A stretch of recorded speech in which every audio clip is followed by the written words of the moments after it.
क्योंकि अजमेर दरगाह जो है एक कब्रिस्तान है और कब्रिस्तान की कोई पूजा पाठ कहीं होती नहीं है। दोस्तों, आज जुमे के दिन अजमेर दरगाह के लिए सबसे बड़ी खबर निकल कर आ चुकी है, जिसका इंतजार गरीब नवाज का हर चाहने वाला बेसब्री से कर रहा था। सुप्रीम कोर्ट में मुसलमानों की बड़ी जीत ने एक बड़ा फैसला दरगाह और मस्जिद को लेकर सुना दिया है, जिसके बाद अजमेर दरगाह को मंदिर बताने वाले के होश उड़ चुके हैं।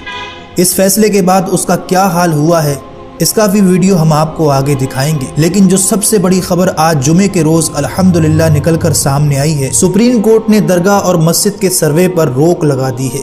सुप्रीम कोर्ट ने कहा है कि अब कोई दरगाह और मस्जिद का सर्वे नहीं होगा। जो हर रोज जगह जगह दरगाहों और मस्जिद के नीचे मंदिर होने के दावे किए जा रहे थे, अब इन सब पर रोक लग चुकी है, यानी अब नहीं होगा किसी मस्जिद मंदिर का सर्वे।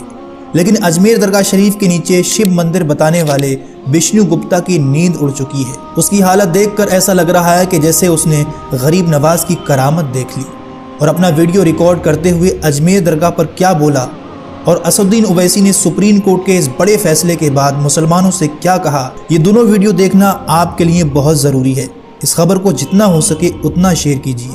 देखिए ये वीडियो। मुस्लिम पक्ष की ओर से 18 याचिकाओं का उसमें जिक्र किया गया था, जो कि उसमें 9 याचिकाएँ ज्ञानवापी के संबंधित थी, 9 याचिकाएँ मथुरा ईद का। उस विषय पर सुनवाई मुस्लिम पक्ष ने ये माननीय अदालत के समक्ष रखा कि जितनी भी सूट चल रहे हैं उन सबकी कार्रवाई पर रोक लगा दी जाए। माननीय अदालत ने रोक लगाने से इनकार किया है। लेकिन वो 18 जो याचिकाएँ हैं जिनका हवाला मुस्लिम पक्ष ने दिया है, उन याचिकाओं में कोई नया ऑर्डर अब नहीं होगा पक्ष और विपक्ष दोनों की तरफ से, ना ही उन याचिकाओं में सर्वे का ऑर्डर होगा। और ये याचिका है बनारस और ज्ञानवापी को लेके है। लेकिन वर्शिप एक्ट को लेके ये मामला सुप्रीम कोर्ट में है, तो माननीय अदालत ने कहा है कि अब इन मामलों को लेकर देश की कहीं किसी अदालत में नया सूट फाइल नहीं होगा। जो फाइल हो चुके हैं वो फाइल एज इट इज़ यूँ ही चलते रहेंगे, उन पर कोई किसी प्रकार का रोक नहीं है। और अजमेर दरगाह का जो केस है, जो हिंदू सेना द्वारा मैंने फाइल किया है, उस मामले पर इस मामले का कोई असर नहीं पड़ेगा, क्योंकि अजमेर दरगाह जो है वर्शिप एक्ट में आता ही नहीं है। क्योंकि अजमेर दरगाह जो है एक कब्रिस्तान है, क्योंकि और कब्रिस्तान की कोई पूजा पाठ कहीं होती नहीं है, इसलिए वर्शिप एक्ट में ये नहीं आता है। तो इसलिए ये फैसला सुप्रीम कोर्ट का अजमेर दरगाह केस जो है, जो संकट मोचन महादेव मंदिर को लेकर मैंने फाइल किया है, उस मामले में इस मामले का कोई असर नहीं पड़ेगा। 20 तारीख उसमें अगली सुनवाई है, उस पर सुनवाई होगी और हम सर्वे की मांग करेंगे।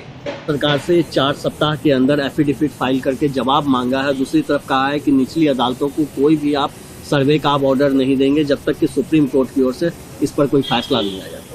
देखिए, जब ये प्लेस ऑफ वर्शिप एक्ट बनाया गया था, उसका मतलब ये था कि देश में इंस्टेबिलिटी ना हो, दंगे ना हो और देश में अमन रहे। अब हम जो देख रहे हैं, ख़ासतौर से संभल में जो हुआ, जिसमें एक ही दिन में केस फाइल हो गया और 1.5 घंटे के अंदर ऑर्डर भी मिल गया, सर्वे हो गया, फिर दूसरा सर्वे हुआ, उसके नतीजे में हम देखते हैं कि हिंसा हुई और 5 बेकसूर मुसलमानों की वहाँ पर पुलिस के ज़रिए हत्या कर दी गई फायरिंग में। तो सुप्रीम कोर्ट का आज का फैसला उस एक्ट को सामने रखकर सुप्रीम कोर्ट ने कहा कि अब कोई सर्वे नहीं होगा, कोई केस कोर्ट हियर नहीं करेगी जब तक कि सुप्रीम कोर्ट उसकी हियरिंग को कंप्लीट नहीं करता, जो भी फैसला आएगा। तो ये बिल्कुल सही है। ये बार बार कोर्ट को जाना कि यहाँ पर मस्जिद नहीं थी, 500 साल 600 साल पहले ऐसा हुआ, बिल्कुल गलत है। पार्लियामेंट का एक्ट है और भारत सरकार को, मोदी सरकार तो रिप्लाई डाल ही नहीं रही अपना, उनको रिप्लाई डालना चाहिए।